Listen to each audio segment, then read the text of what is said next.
Hello there, it's Mike. And Katie. And we're on episode 106. What are we listening today?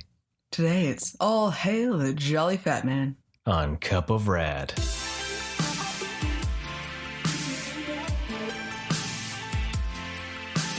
So we're keeping on our Christmas trend. It's another Christmas episode. Another one. Another one. Well, so many of them. You know, it was fun doing it for Halloween. 2 months of Halloween, 2 months of Christmas. What the hell, right? So... It's after Thanksgiving in the States now. Right. So, now you can fully dive right into Christmas. And then, too, if you want, you save them up and you binge watch and listen to all of them. And then you're like, wow. But we're also trying to, siphon through some of the ones to maybe help you decide what you should or shouldn't watch.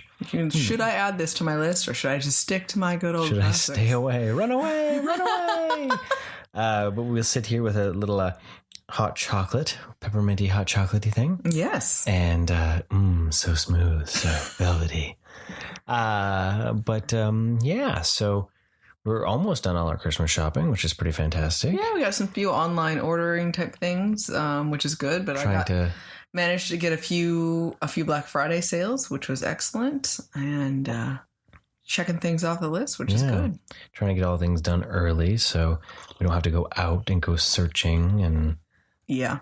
Trying to stay away from crowds, of course, because the inevitable that's going to happen no matter what. Right. And, trying to reduce that exposure out into a busier public than we need to. Honestly, that's something we like to do anyway. We like to get our shopping done as soon as possible. We are not people who like to go anywhere near the holidays themselves. So it's not too much of a stretch for us. I know we're even changing our food shop to a little bit more in-town stuff. Yeah. So not so many specialty places. I'm going to go more whole food feel. Which is exciting. Which will be more fun because we, now they're called Bad Manners. They used to be called Thug Kitchen. Yeah. I'm going to dig through those books and we're going to do some holiday food from there more. Everything in that is always delicious. And that's been pretty fun to do. So try to save on... doing anything too crazy. And that way, every weekend, Mike can stay home and bake. There's that. Because that's what I want for Christmas, is cookies upon cookies and more cookies. Apparently, I don't need to do any more shopping. Yeah, no, I've been trying to tell you. I just want cookies. This is what is happening. He's going to actually wrap up a container full of cookies Smite you for me. with cookies. Yeah. You know what? I'll be happy. I'll be like, yes, I've got breakfast. Actually, no, he makes the most amazing. How's your diabetes? I know, right? Gingerbread, bread pudding casserole type thing for breakfast. Oh, French toast. Pumpkin French toast casserole. Sorry, it's not gingerbread. Pumpkin French toast casserole. Yeah. Oh my gosh. That's the one tradition of food that kiddo remembers. It's only been a few years and he's like, that's what we're having for Christmas. That's all he cares about first and foremost, which is quite fun. Yeah, because it's literally just, crusty bread with a pumpkin pie mixture poured over top of it pretty much and then baked. And it's so good. And then that's, just like a sugar fiesta of joy. Yes. As Christmas breakfast should be. As I grew up, I just had cookies for breakfast on Christmas Day. How's your diabetes? Which is why my family has diabetes. I do not. Yet, at least. Trying to make that one stop. So thank you for that. But yeah, so as we continue Christmas traditions, we picked a few more fun movies to watch. But first off, we watched some TV. We did. I was off on Friday. Kiddo was off on Friday. Mm-hmm. So we were actually able to watch The Mandalorian with breakfast. Mando morning. Yeah. Ooh, even better. I like that better. Mando morning. Can we not do that every Friday now? Who needs to go to school for him? You just get up early and watch it in the morning. I don't want to get up earlier than I get up. It's horrible. I'm just saying. How about I just don't go to work on Fridays? Oh. I'm sorry. Is Mando airing good enough of an excuse not to go to work? Yes or no? If I said it was part of my religion, it would be fine. This is the way. This is the way? Yeah. Nope. This is the way. You still won't get paid for it, even if it's your religion.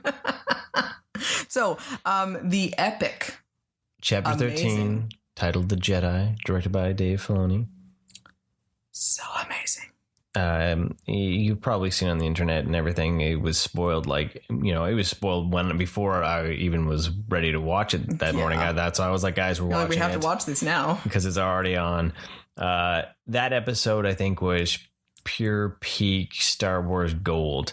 It was everything you love about the sci-fi action that you love of Star Wars mixed with what you've come to love with The Mandalorian. And it goes right down to the roots of the space samurai Western that Lucas was trying to originally create. Yeah, it was like the core feeling of Star Wars. Like, I don't know if any episode is going to be able to surpass that one. And now I'm noticing that's been their trend this season, is their episodes keep getting better and better and better. Yeah. So, like, what else is there? Right? Like, what's going to happen to be? And the name drops and everything. It's just like, whoa. Yeah.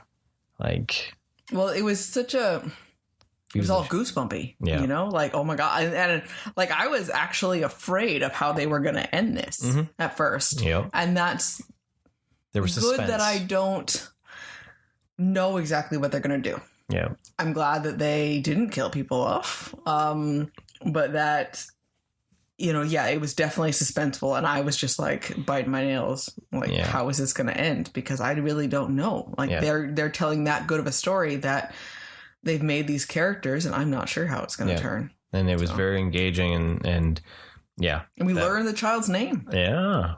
So. Which is still so weird. It is, you know. Like, it'll take some while getting used to it. It is not a cute name. And I understand that it would make sense for it not to be cute. Yeah, but you got to think about it, though. Like, probably when people heard Yoda 45 years ago or whatever it was, they're probably like, what the donkey balls was that? Yeah. It was strange. So Because there was Yoda and Yaddle was the female one or whatever. Yeah. So it's better. So it shouldn't. So they were like, no, we're not. Whatever it is, it's not going to start with a Y. Yeah, because otherwise you would have had Yodel. Yodel. I like that. That would have just been weird. Or yogurt. Yakko. Yogurt. Yeah. Yes. Oh my God! It was like an homage to it, but not being it. What? Okay. Go. Yeah. I like it. Anyways, yogurt it is. Yeah, why isn't it? I might have to know why it wasn't a Y name then. Yeah, probably because it sounded ridiculous. It's like, why does it have to all be Ys? Maybe that's like the only... Maybe to symbolize that it was different. I don't know. But it just adds more questions to everything. It does. So many questions. So it's definitely going to be a great ride for sure. Yeah, I'm super excited. Shot by shot, like that was just peak. Like, Dave Filoni is a Star Wars genius. He's a god among nerds. Like, I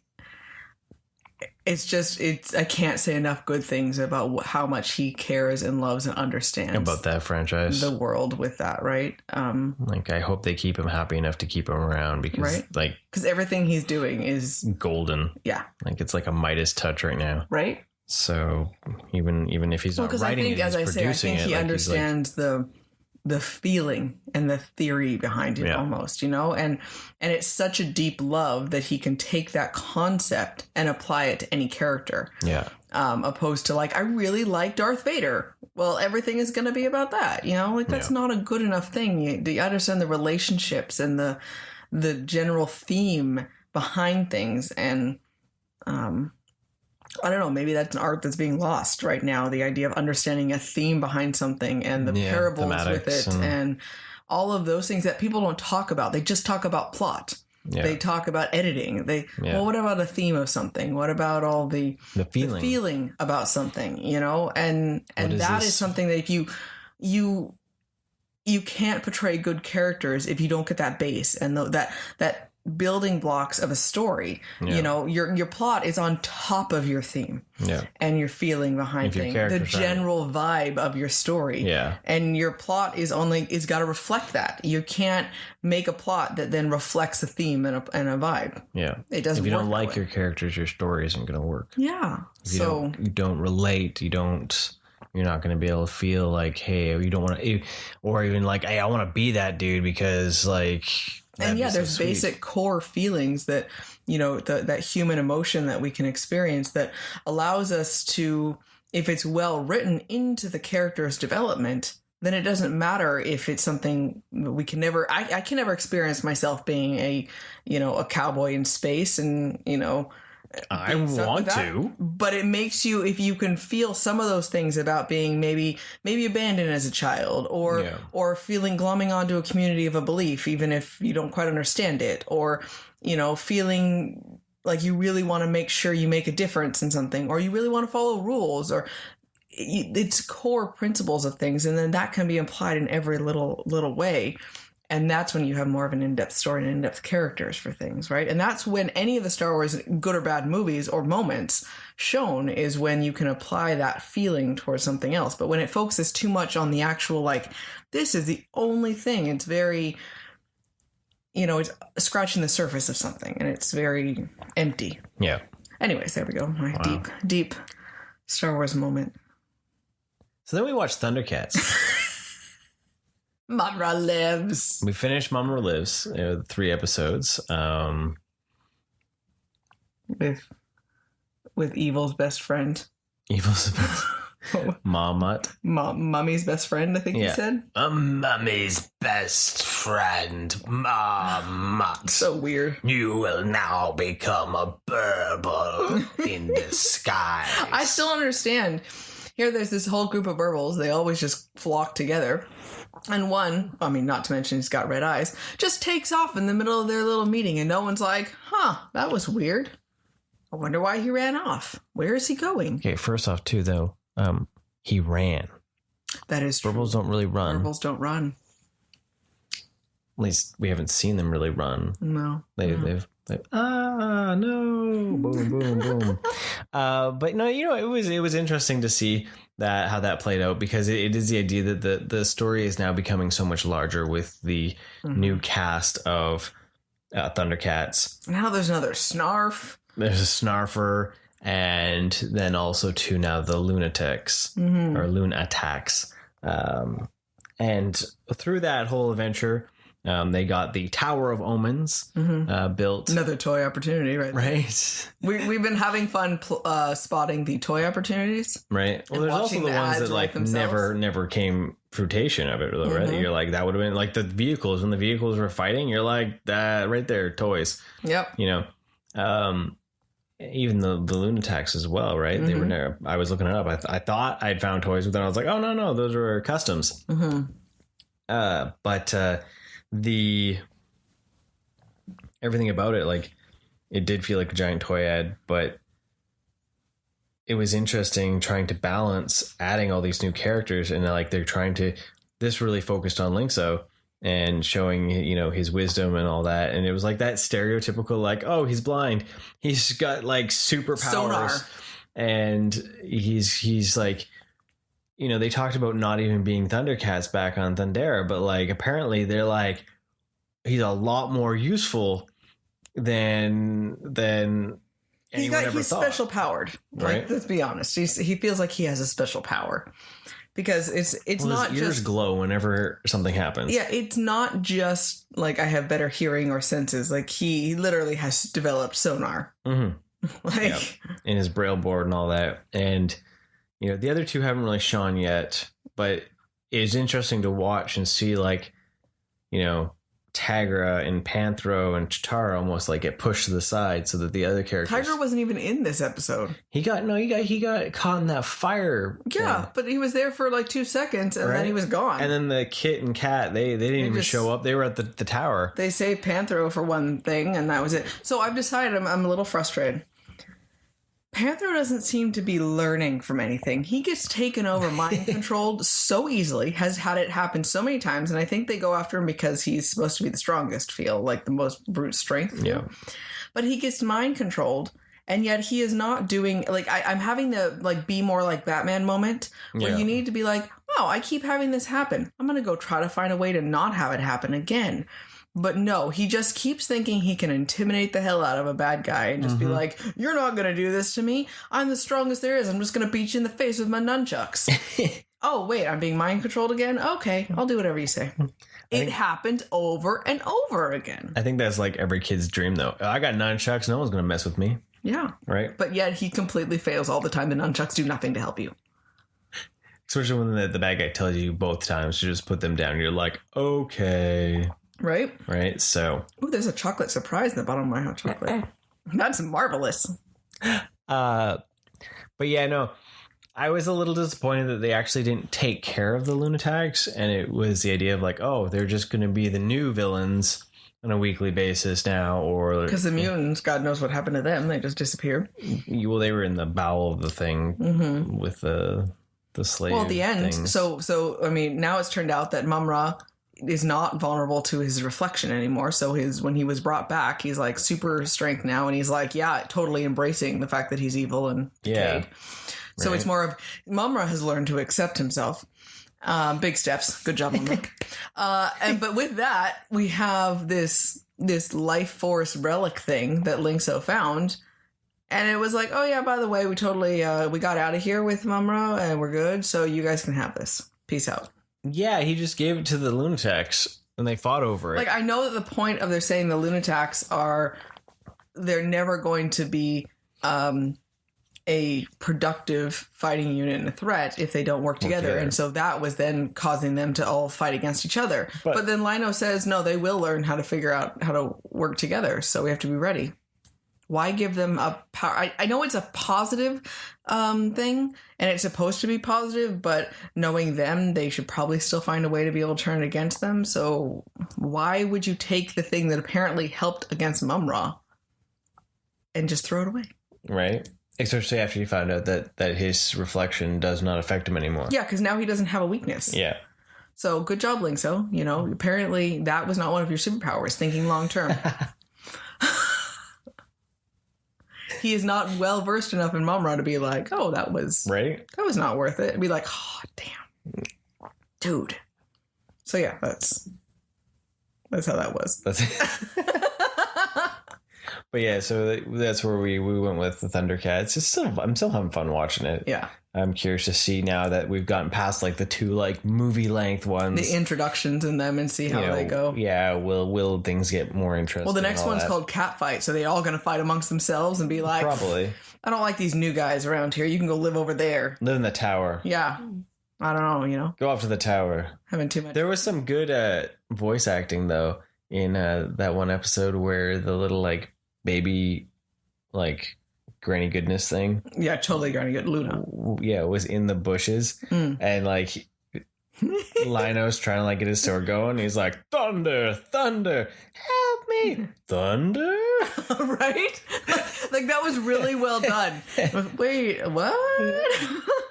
It was hilariously good. Yeah. Well, he did a good job. The way it was animated as well too. Like it was really well done. Yeah, that's like my favorite part of like all five of those I was like, oh, that was awesome. Right? When Lino just looked confused and was just like, guys. Right? There's someone in the bushes. There's those hobbits whacking in the bushes again. But yeah, so movie time? I guess so. So what's first up on our movie list, Mike? Netflix dropped the sequel to the Christmas Chronicles, the Christmas Chronicles 2. Mm-hmm. Kurt Russell is back as Santa Claus. This time he brings Goldie Hawn as Mrs. Claus. Mm-hmm. And the kid from Deadpool and... who is always just going to play a disgruntled youth. He is typecast. Yeah. He was where he just looks like an angry kid. Right. He does it really well. But he's typecast. He's playing the same character. Oh yeah, it totally is. Like you feel bad for him. I'm like, wow.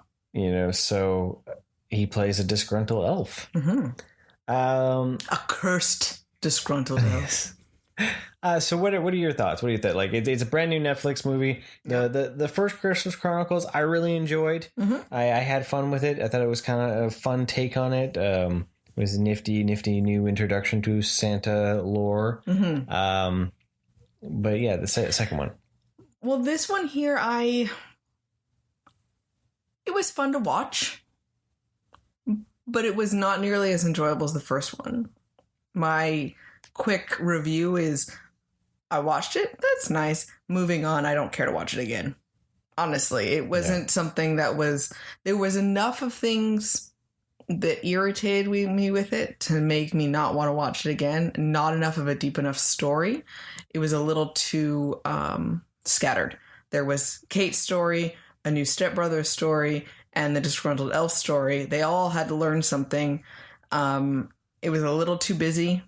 And quite honestly, Kate really irritated me. She was her character, I did not like her. And it was literally a punch in the face right off the bat to say, when you started watching it, you were like, yeah, she's got to learn something. That's what this whole movie is about, is her having to learn. Yeah. Because she's being a giant bee right now. Yeah. And it was sad because the stepbrother, or, soon to be stepbrother, whatever. He was so nice. He was like the sweetest kid ever. Right. And so you don't feel bad for her at all. You're right. It starts with them on a beach in Mexico celebrating Christmas.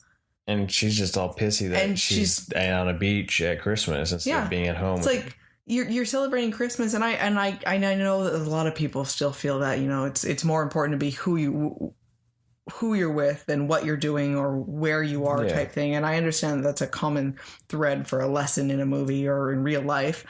But at the same time, everyone was so happy, and it's like literally even her older brother was like, this kid's great. Mom's happy. We should be happy for her. And she's just like, no, I need to be at home with my friends. And it's that I myself have never experienced, of course, a divorce, and my parents are still together.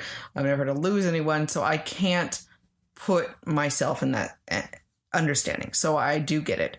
But she's upset and angry that with the new stepdad, the concept that her mom is just forgetting about her father. And it just seems it's hard as an adult to look at that and be like, she's happy. She's not trying to talk badly about her dad. Mm-hmm. Her father passed away. It's been years now. It's not that she's trying to forget them. And it's hard to, when they're so angry about it and the mom is so happy, and to not want to try to help them move on with things. And so especially because the first one dealt with the fact that it was the brother who was dealing with the problem with the dad being gone. That's why he was boosting cars. So it's like it was just that extra bit, and then she's just so angry about it, and it's like you could just try to roll with it and see what could happen. And she's not just angry about the family; she's angry about the place where she is, and all that sort of stuff. And I don't think like it was if that was all it was, and that's how they had focused on, but then they added these other stories, and when it comes down to it, the way she learned her lesson wasn't really through her own hard work and understanding for things. It was like observing other people's problems and learning from them. And it just, I don't know, there's just something missing. Normally I get slightly emotional when it comes to Christmas movies, and I have that whole, the magic of Christmas and the acceptance and the family and the love and the light and blah, blah, blah. I can get a little misty-eyed. I never once felt like I needed to cry. And that to me is a marking of something of that spark was missing. Yeah. Just enough of it, right? And it also at the very end ended with this really long drawn out scene, which left a bad taste in my mouth. The song went on forever, going to all these different scenes, and it just wouldn't stop.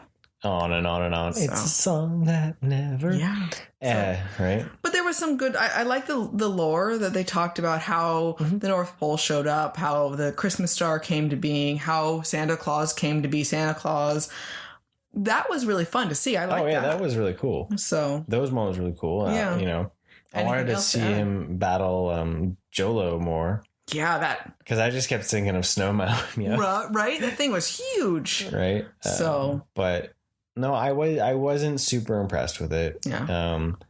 It definitely felt a little more kiddie than the last one. Yeah. Which sounds funny to say when you like talking about a family movie, but like they just like it's almost like every kids movie that does well. There's a little bit more edge in the first one, and then they dial it back a little bit in the second one so to make strange. it a little more family fare. Yeah. Right.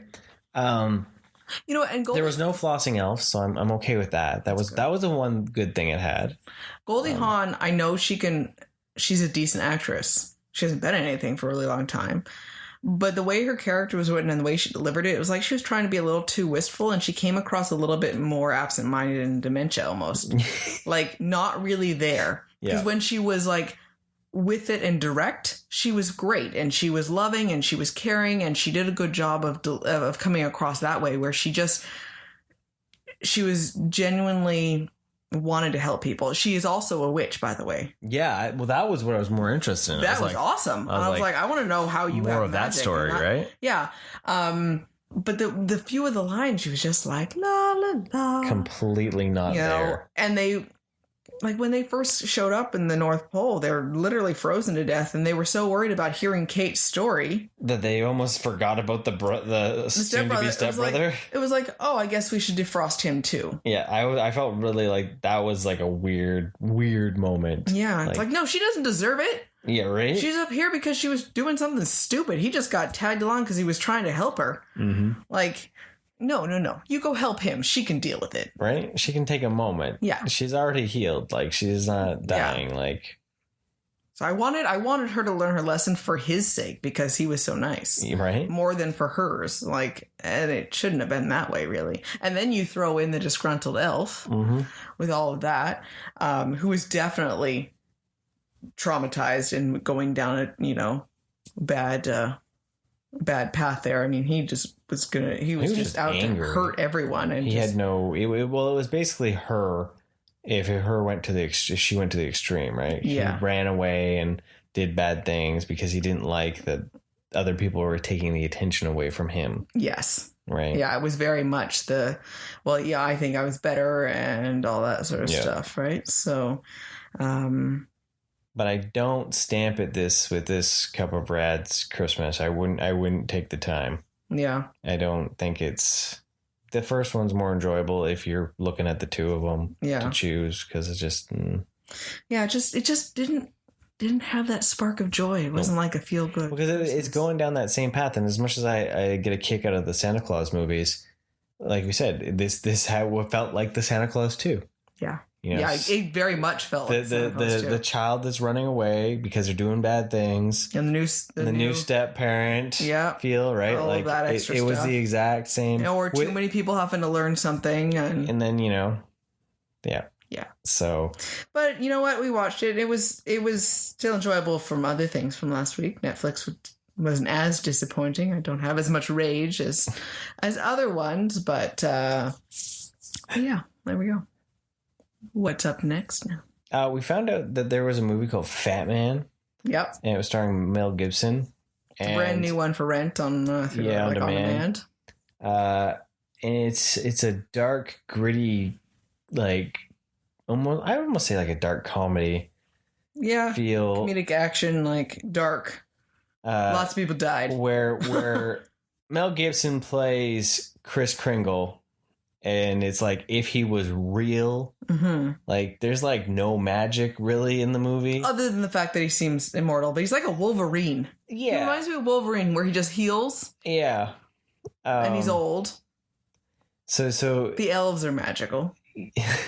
So the story in general is like the idea that this kid gets coal and sets a hit out on Santa Claus. Yeah, so he's this rich, snobby, like everything needs to feels go like my he's way. Probably a gangster's child, yes, like mafia feel. He's running, he's stuck in the house with his grandma who's running everything, but she's kind of feeble, and he just does whatever he wants, and he's very much into, you can tell he doesn't ever not get his way, and as an example, he loses at the science fair project, and he goes and he actually ends up getting the person who won kidnapped and tortures her into making sure that she says that she cheated, so she loses her ribbon. So that's the kind of person that he is. So yeah, he gets coal and is stalking, and yeah. So the hitman is played by he was in Ant-Man. He's just a slimy guy. Goggins. Oh, okay. He was in the second Ant-Man, right? But he plays he plays a hitman that apparently got wronged at Christmas by Santa, and has now spent his life collecting items from Santa's workshop. Yeah, and he's got it's like his hobby. They all have little stamps of made in Santa's workshop. Yeah, little placards and all that. Yeah. And he's looking, and so he finally is able to then search because he's never been able to find where Santa is. So he tracks him down into the North Pole area. Yeah, and through all this is all going on, Santa's workshop's running into problems because more and more kids are doing bad things. So it's making Santa more disgruntled. Well, you find out that the U.S. government pays Santa to... They pay him to run all this because it's a stimulus. It's a giant economy stimulus, and Santa actually gets paid, but he gets paid by volume of presents. Less kids are actually getting presents, so he's making less toys, but he's having that overhead issue where there's those fixed costs. It's hilarious because it was a business. These fixed costs that are there no matter what, and the government, it's not being enough to cover it. So now he's got a cash flow crisis. Yeah, so he has to then make... The reality of it is just really amusing to me. Right. And he's got to get involved with the U.S. government, the military, to start making circuit boards and stuff for their missiles or something like that, right? Yeah. He's making circuit boards for their planes, I think. Yeah. And so they have this massive order for things, and so they start working on those. So they got all these government troopers and security up there and everything, right? So then the hitman shows up. Yeah. And then it just turns into a bloody action movie. Yeah. And it's just so weird because there is elves as well. Right? There's actual elves. And they only eat candy. Yeah. Right? And they're all really serious too. They're not all jolly and mystical and magical. No. They're hardcore. Serious. Well, it's funny because they're all numbered, right? Yeah. So they all have the numbers, and they're the foreman's number 7. They're well, what happened to 1 through 6? And it's just they've been doing it for a long time. And he's what, you don't reissue? No, that would be unethical and wrong. And he just stares at him, and he's okay, I can appreciate that. Right? They are intense. Now, it was a strange movie. I enjoyed it. But it was weird. Would I watch it again? I don't know. Yeah. Well, because it was, I like the idea behind it. I really, honestly, Mel Gibson did a great job.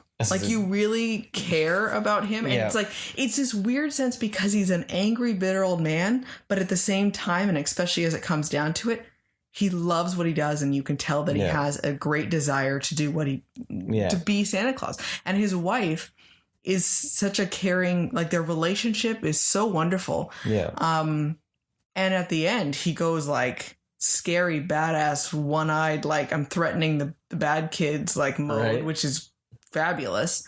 I think that weird harsh sense where there's the people back in kids need to have some more harsh parts of them. It's that he fits into that. Yeah. Where kids need to be scared straight a little bit more than they are now. Yeah. There's a part of me that so it was as much as I don't know if I'd watch it again, I wouldn't mind seeing a sequel in some form. Just but at the same time, I don't know what you would do with a sequel. Yeah. Right? It's kind of a one and done. But it easily could become it felt he could single-handedly try to save the youth of America, of the world. I don't know, just something it needs that John Wick Chapter 2 feel. Yeah. Where he just I don't know. It's a strange. Okay, so your rating? Do you have a Christmas stamp of, if you're looking for something that doesn't feel like Christmas at all, it just happens to be Kris Kringle in it. It's like the accidentally Christmas feel, where it's just there's Christmas in the background. Yeah, because throughout the whole thing, he's never not mentioned as Santa. No, he's only Chris. It's only Chris. He's not even. It's only Kris Kringle in on the checks And the post office. He goes into the post office. He has this whole town, but he's only just Chris. And you only have those moments when they're asking about contact. Well, I don't know. It's always just been here. Yeah. We don't have a contact for him. Those types of things. And, knowing that he's getting crates of letters and everything like that, like they all know that it goes in this bin and like no one questions it type thing. And his magic only really shows up the one time when he's in a bar and he knows who someone is and that he has a family and he shouldn't be cheating on his wife. Yeah. And so you have those bits and pieces. Otherwise, he doesn't look like it. No. You would never know by looking at him. No. And then at the end when he's healing, that's about the only thing because, it's a strange one. I would recommend it if you have it. I think if you can deal with the fact that it is not a feel-good Christmas movie. Yeah, it's not one you pull your kids up for. No, it's a bloody action movie, and at the end, it's like holy crap. Yeah. It's got harshness to it. But there wasn't swearing. It wasn't like vulgar that way or anything like that. It's just dark. It's just dark. It's just dark. But it was good. It was it's kind of hard to explain the vibe. Yeah. But it didn't make me feel cheerful Christmas, but it made me I had a good time. But the little shit of a kid got his, due, so. Maybe that's where the sequel is. He's just going to get badder. And then Santa he could then grow up and take over the family business and then be like. Then Santa has to come back and kick his ass. Yeah. Rain down John Wick style. Yeah. I think that is a great way for it to go. He's like the first time he actually cares about adults misbehaving. Right. But Fatman. Dump a whole ton of coal on his house. There we go. So, Fatman. Mel Gibson. I would recommend it. And the third movie on our list. So we realized, we'd watched the Christmas Chronicles and then we did the Fatman. We're like, well, we need to keep with the whole Santa Claus theme. Yeah. So we ended up watching on Disney Plus Miracle on 34th Street. Yeah, not 31st, 34th. I want to see the 31st Street version. What Miracle on 31st Street happens? Downtown. It's a shady alley one. No goodness. That was Fatman right there. That was a Miracle on 31st Street.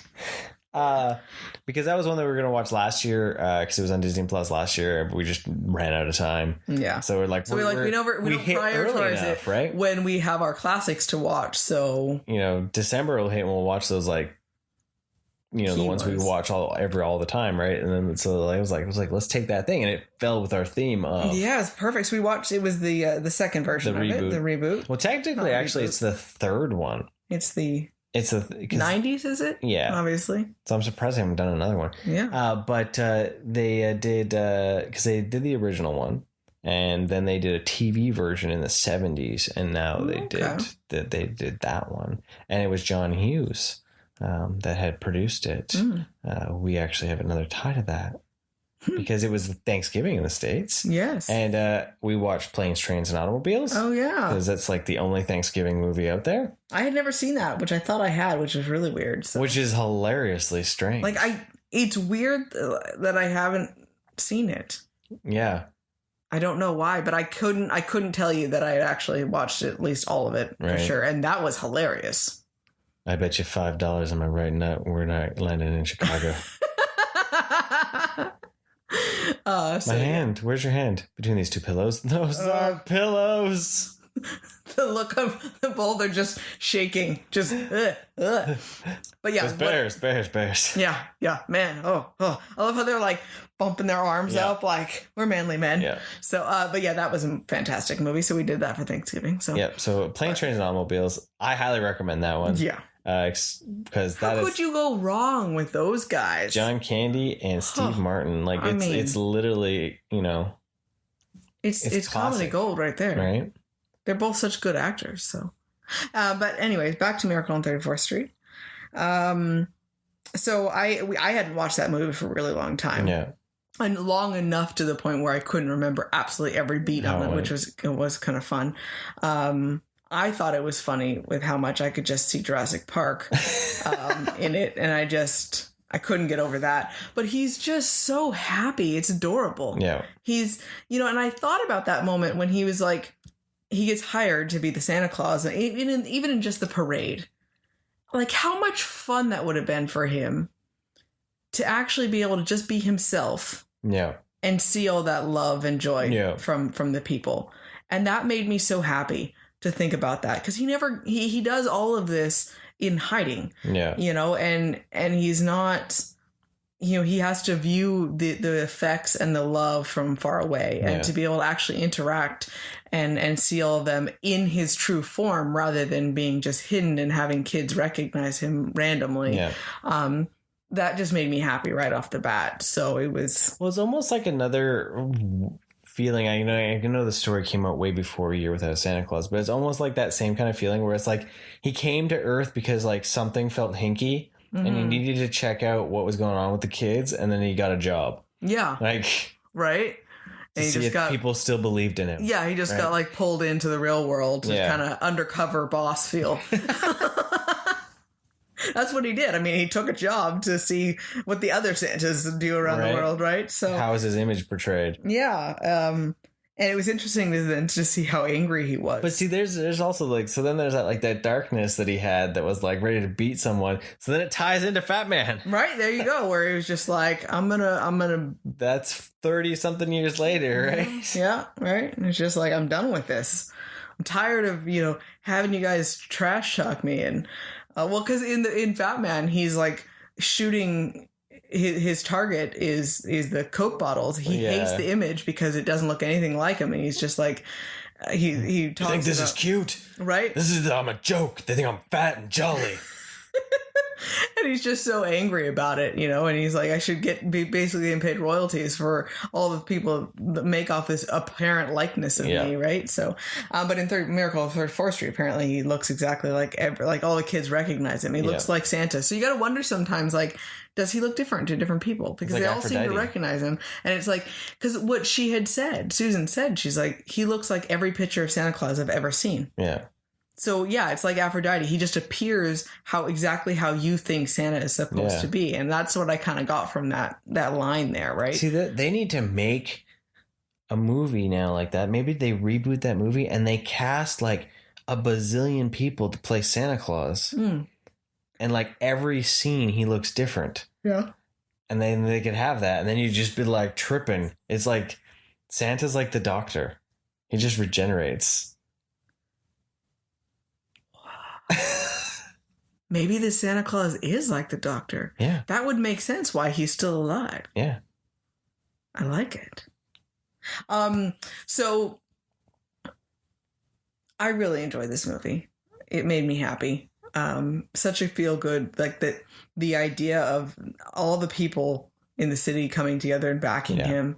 And the lawyer is just fantabulous. Like, what a gold person, like, oh my goodness, like he is just the sweetest, most loving, kind-hearted lawyer you would have ever met. See, this falls into like almost like the Hallmark movie romance feel without the cheesiness of the Hallmark movie feel, right? Because like he's like the epitome of the perfect man, right? I mean, he's successful. He's always helping watch the kids, always there. Yeah, he's totally patient.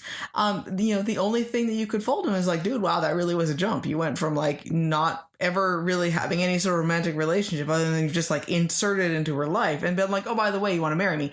I can understand why she was like, what the hell? He probably just wants the legal rights because he's like a lawyer and he's like, hey, I literally take care of this child. I'm doing all of this, so I need to have some like authority over it. Yeah.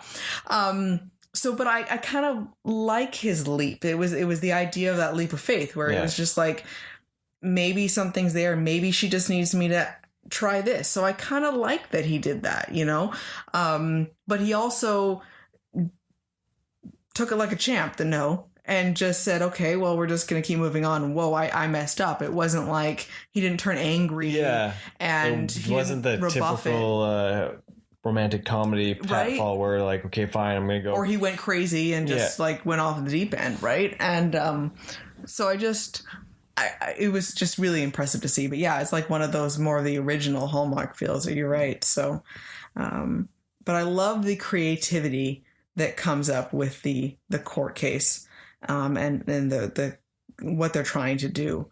Tying it back to Christmas Chronicles, Like I was watching it and I was like, now he would be labeled as a true believer. Yeah. Because as an adult, no questions asked. He was Yeah. like, yeah, this is Santa Claus. Yeah. I believe him and I think he's a wonderful person and he deserves it. And I was like, damn, you guys, you're impressive, dude. Right. Like you are the spirit of Christmas embodied into a person. Yeah. So your thoughts? I love it. It's a classic feel good Christmas movie. Like it's just one of those ones where it oozes Christmas. Yeah. And it oozes that like believing in magic and believing that something is there that isn't necessarily there, and just like as it ends, in God we trust. Well, you know what? I believe. I love that defense. It made me like all goosebumpy. Yeah. Excited with it because it's so true, you know, and in a real life world like that, you know, it makes so much sense, because why is it that people can believe in something that you don't have to prove exists or doesn't exist, and yet they devote so much of your life to it and this belief? Why is it not okay to also have that same devotion and just blind faith and feeling of love towards the idea of Santa Claus? Mm-hmm. And it's the Christmas spirit is what it really is. And you don't need proof or disproof of it. Yeah. Why is that not okay? Why is that more crazy? And you know what? I thought it was just so funny too, where they get so angry about yes, he apparently beat this guy, but you know, that was more of like, that wasn't even the trial anymore. Yeah. The trial was his sanity, whether it was okay that he believed he was Santa Claus or not. Yeah. And the belief of it wasn't the issue, you know, that would cause the harm to the person. Yeah. And you know, people claim they are something all the time or are not something all the time.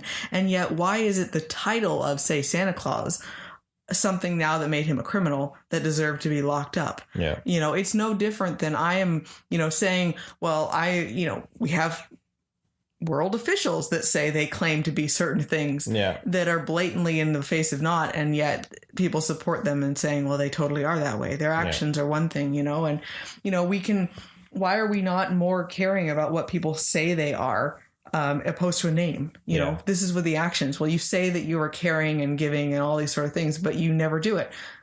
Well, why shouldn't you be held accountable for it? You know, it's no different than that idea, right? So I love that it came about and found a way to not, you know, to prove it without hurting someone else. I mean, the prosecutor was obviously being skewed by money, and you know, it was right in there everyone's faces, the bad guys who were doing it all for money, you know. And I love that little minions of the Shoppers Express had little believe buttons. I thought that was adorable. Well, it's hilarious and scary at the same time, though. This movie was made in the 90s, and yet, you know, the corporate world is just as bad, if not worse. Right? Like, we all knew that they were scumbags back then. Yeah. And it's sad to see how, you know, how it doesn't change. It's like everything we do, everything is literally put out there in our fiction for years. And we just continue to blindly run towards it. Yeah. You know, all those things. Yeah. You know, everything in fiction comes true, it seems like. Right. At least all the negative stuff. Right. It's just sad. So, but no, I think that it's one of those ones where it's just super classic, and just it's a good one. It's a good one to watch. Yeah. Because it's fun and it's a good family one, and it shows how well it's done for the fact that it kept kiddo entertained when really it's just a legal drama. Yeah. And a love story. Yeah. Yeah. And yet he was just all in. He was like, this is awesome. Mm-hmm. Right. So you can tell that because and family movies were different back then. Like there was no ridiculous humor, no farts, no flossing elves, no there was CG, nothing silly. No like the girl, and because Susan, she was that little girl that was like on everything for those back then, and she always looked the exact same and acted the exact same. It seems like, but she wasn't funny. You know, at all. She was very dry. Yeah. She had that cute factor. She might kind of like a Shirley Temple feel, you know, where she was just cute. Yeah. But yeah, it still kept him entertained, but you can tell that Kris Kringle was the more of the humor aspect because he was just so happy. Yeah. You know, when he would laugh. Like, I love the comment of like, well, you can't see the North Pole and you can't see his shelves, the warehouses and everything. He just laughs. He's like, well, of course you can. I thought that was always obvious. They're invisible. Like, they're in the dream realm. And he just thinks it's hilarious that anyone would have considered the thought that they should be able to see them. Yeah. And I love how much conviction he has on everything. You know, it's not a question. Also, it shows the fact that the actor was a good actor that portrayed it. Right. Right. And it was all everything was taken seriously. Yes. There was nothing that was taken like tongue in cheek, like haha. Mm-hmm. Right. Everything was taken seriously with it. So it was fun, and it was a nice kind of jump into a little bit more of that Christmas spirit feel, right? Well, as we're getting closer, you know, it's getting there and there. So yeah, that was a good way to end the Jolly Fatman Well, we were going to look at another one. We were looking to do a Bad Santa, but then one of the movies that you'd been asking about wanting to watch that we saw on the thing, I noticed it was going to be ending in a couple days. Yes. So we broke the Santa Claus of this episode. We'll watch one random one, but it's not too random for us because as like last week and the week before, we've always been watching some form of R-rated holiday fest. Because it wouldn't be Cup of Rat if we didn't watch something vulgar. Yes. Because sometimes you need a little adult to go a little ways. Yeah. So what was it that you wanted to check out? We watched Bad Moms. Bad Mom's Christmas. A Bad Mom's Christmas. So, yeah. Bad Mom does Christmas. Nope. A Bad Mom's Christmas. A Bad Mom's Christmas. So yeah, I've been wanting to watch that one just because it just seems like that ridiculous. Like it falls in that same category of like the Harold and Kumar, the Night Before. Like it's the adult Christmas, right? And I like the commentary on this one. It's just three moms and how they're dealing with Christmas, and the struggles that they are up against for the pressure as a mom to put Christmas together. And then their moms also show up, and it really is about them balancing their own lives, but it's their very, very complicated, strained relationships with their mothers. Their family themselves is not really the problem; it's their own mothers. Yeah, which was really nice actually to see. Like it wasn't like they hated their husbands. Yeah, the husbands weren't the problems. Yeah. The husbands. Although there was only one that had a husband, I guess. Yeah. The other one had a boyfriend. Yeah, but the spouses of the others were not, the men were not the problem. The kids weren't really the problem. It was literally the moms and their moms that was the problem, and having to, and I think it all, you know, for myself speaking, you have those moments where you grow up and you have to try to create your own traditions, and you struggle with wanting to appreciate some of the things that your mom did. Understanding some of those traditions, but also wanting to break away from some of those, and creating what you and yours want. Yeah, and struggle with not wanting to make them unhappy. Right? It's difficult to try to tell them that it's not that you don't that you don't appreciate what they did or anything like that, but not wanting to hurt their feelings. Like it's very complicated to try to talk about that, you know. And so you have one who has the very, very overbearing mom who just needs everything to be visually perfect. You know, she's trying to impress Christine the world. Baranski. Yeah, and she's just a bitch. She's so good in that role. Like she plays that very, very well. But she's got lots of money, and money's not an option. Everything has to be over the top, in your face. Her husband's Christmas like a little perfect. Like lapdog. Oh yeah. And then you have another mom who is best friends. Apparently she had the daughter at 18, so she's never really grew up. It's very much best friends and traumatized with the loss of her husband. So she is glommed onto her daughter, and like when she hugs her, she sniffs her. Yeah, like it's disturbing. I think the best scene in that movie though was the fact that because Kristen Bell plays the daughter of this one, and she gets into there and her husband, and they start getting freaky, and all of a sudden there's a sneeze, and the mom is sitting in the corner watching them, and they're like, "What are you doing in here?" Like, "I watch you sleep every night, honey." And they're like, "What?"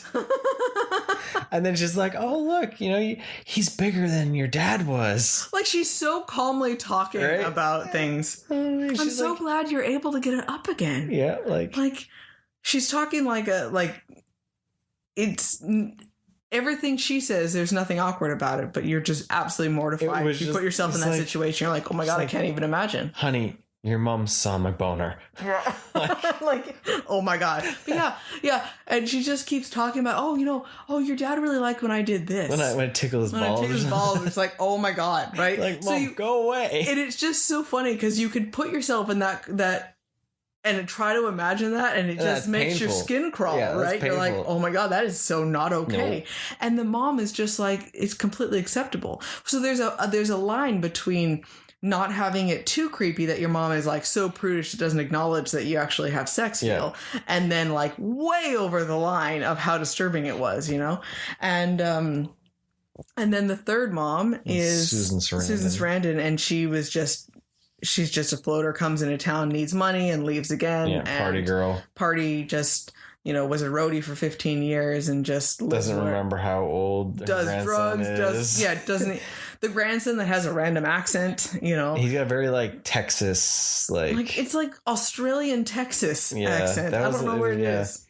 So you have the three of those. The mom can't even remember how old her son is. 15 to 17. Well, she keeps giving him the same baseball glove like 9 years in a row. She just goes in, finds it on his floor, and gives it to him. And the kid is like totally cool. Dude, I used to have one of these when I was younger. I'm like, wow, you probably don't have all your brain cells from whatever your mom did.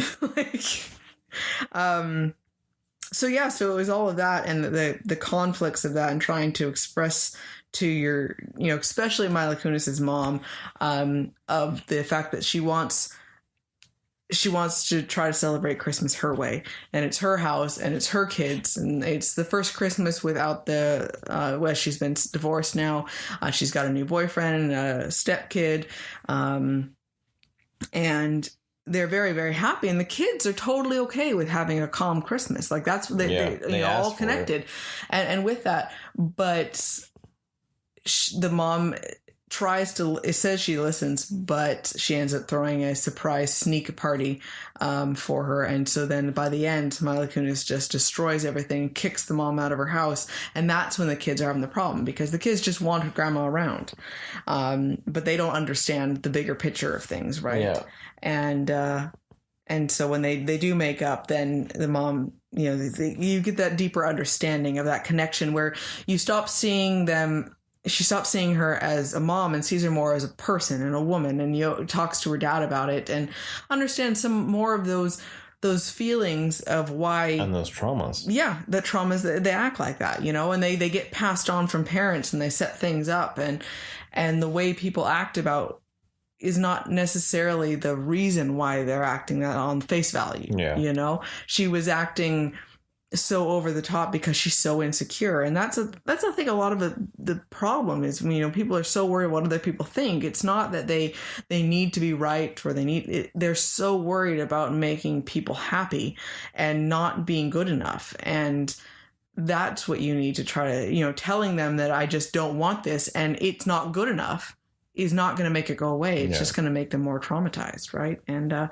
so it had some good heart with that.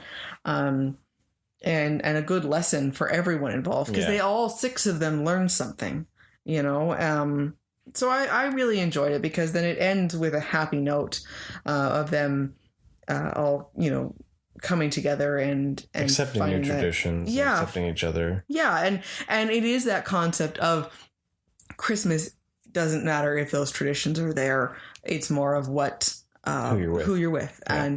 And for me and for myself, like, our family is very, very tradition based. And when we got married and I started spending more different Christmases up here, I did struggle with that, but I was forced so quickly out of a way that I couldn't repeat a lot of those traditions, but I held on to a lot of those things where it was just not okay. We had to do things this way. And it took me time to let go and start creating our own traditions. And I love the new traditions that we have made and embrace those changes. And, but it was interesting to see that that I had so much of those very, very concrete, this is how Christmas is supposed to go.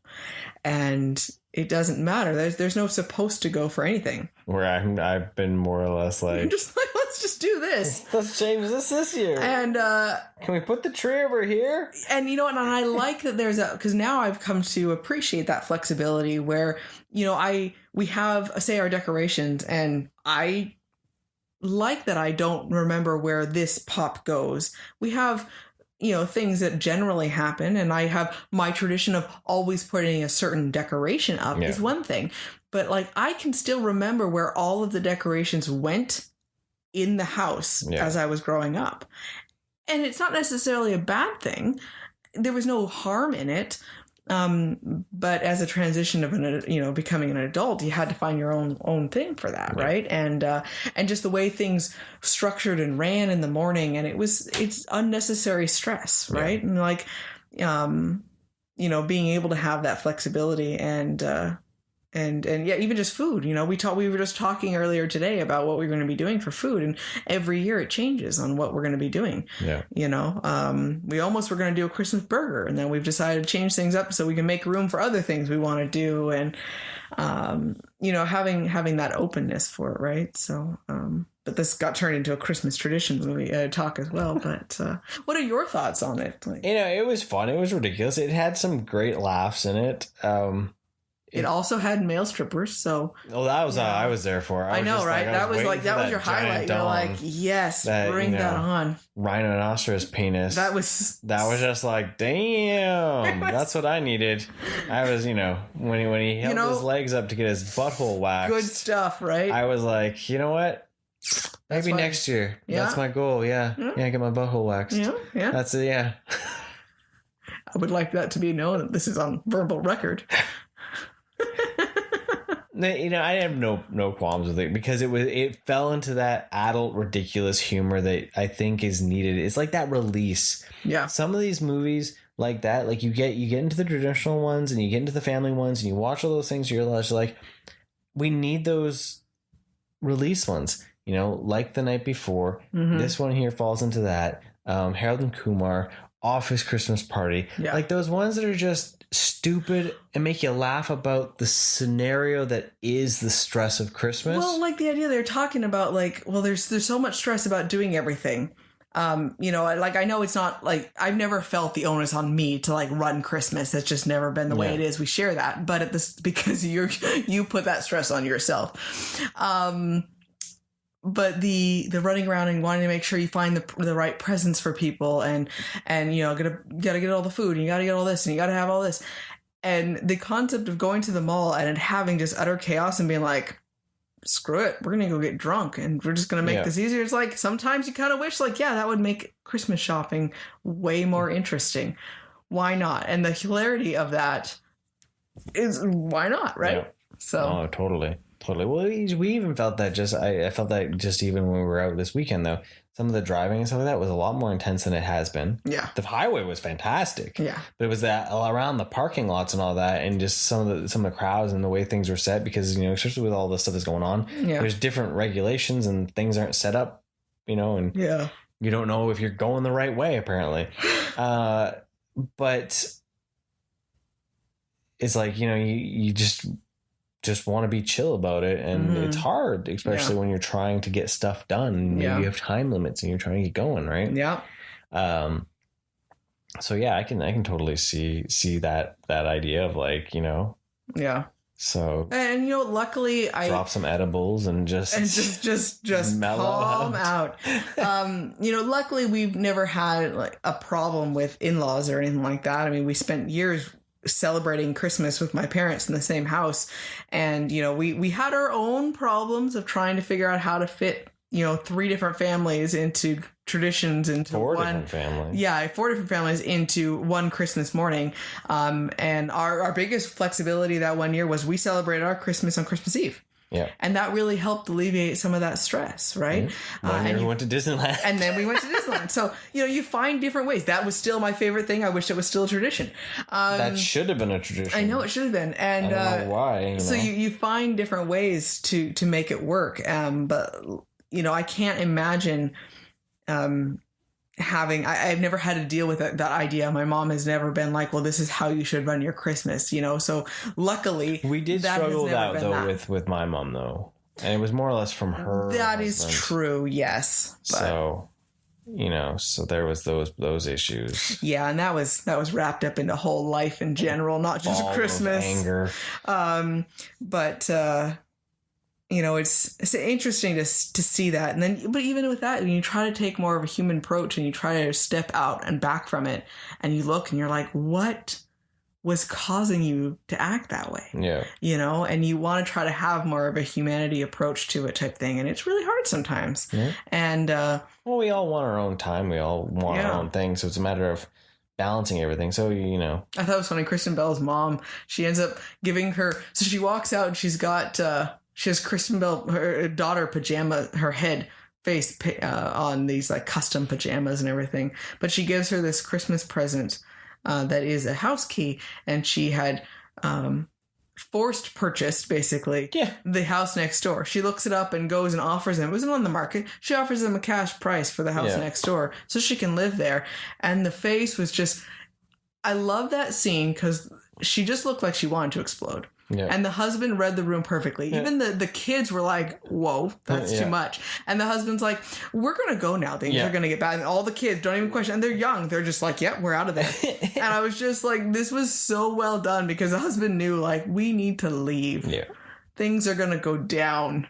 And that was just so funny. Whereas like, no, that's not okay. Because you will never not be here. Yeah. You will always be saying something, know? And her mom wasn't judgy about her, right? No. But you're just creepy because she was like, it was the best friends aspect. Well, because there's different ways to be claustrophobic, right?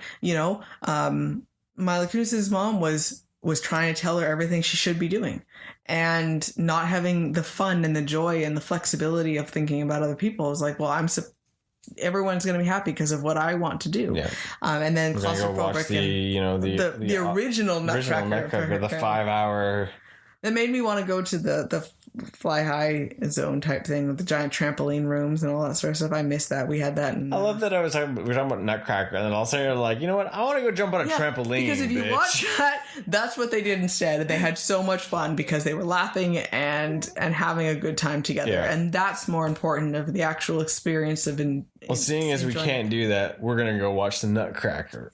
Okay, fine. You know what? I've always wanted to go. I always tried to go to the Nutcracker, and you're like, oh my god, the Nutcracker. I've always said, you want to go to Nutcracker, we go to Nutcracker. I know. And I don't make the effort. Now we can't do it. Now we can't. Well, there's about to be. You know what I found out today?